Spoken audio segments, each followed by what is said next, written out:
Finally the waiting is over. పెద్దగాడైతే థియేటర్లోకి వచ్చేసాడు. మేము ఎంతో కష్టపడి అయితే ట్రై చేసాం టికెట్స్ కోసం. మార్నింగ్ షోకి అయితే మాకు దొరకలేదు. ఫైనల్లీ ఈవినింగ్ షోకి అయితే మేమైతే టికెట్స్ అయితే తీసుకున్నాం. ఇక్కడ చరణ్ ఫ్యాన్స్ అయితే దుమ్ము దులిపేస్తున్నారు. ఎందుకంటే గేమ్ చేంజర్ అనేది ఫ్లాప్ అయింది కదా, ఈ సినిమాతో కంబ్యాక్ ఇద్దామని చరణ్ అయితే ట్రై చేస్తుండే.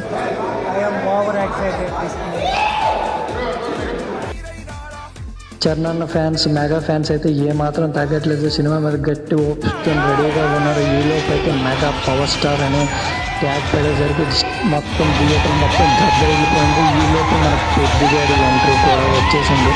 సినిమా మెయిన్ ఇక్కడ మాట్లాడుకోవాల్సింది రామ్ చరణ్ గారి acting and dance. What a dance and acting అండి, చాలా అద్భుతంగా అయితే చేశారు. ఖచ్చితంగా ఈయనకైతే మాత్రం ఖచ్చితంగా ఈ పర్ఫార్మెన్స్కి అయితే నేషనల్ అవార్డు కూడా ఇవ్వాల్సిందే. ఎందుకంటే అలాంటి పర్ఫార్మెన్స్ అయితే ఇచ్చారు ఈ సినిమాలో. చాలా ఎఫెక్ట్స్ అయితే పెట్టారు. దీనికైతే మనం కన్సిడర్ చేయాల్సింది. సినిమా బయట టాక్ నమ్మకండి, మీరు ఖచ్చితంగా వెళ్ళి చూడండి. అలాగే మీ కిడ్స్ని కూడా తీసుకెళ్ళండి దయచేసి సినిమా కోసం. దయచేసి పిల్లలు తీసుకెళ్ళి సినిమా చూడండి. అలాగే మన పేజీని ఫాలో చేయండి, లైక్ చేయండి, సబ్స్క్రైబ్ చేసుకోండి ఫర్ మోర్.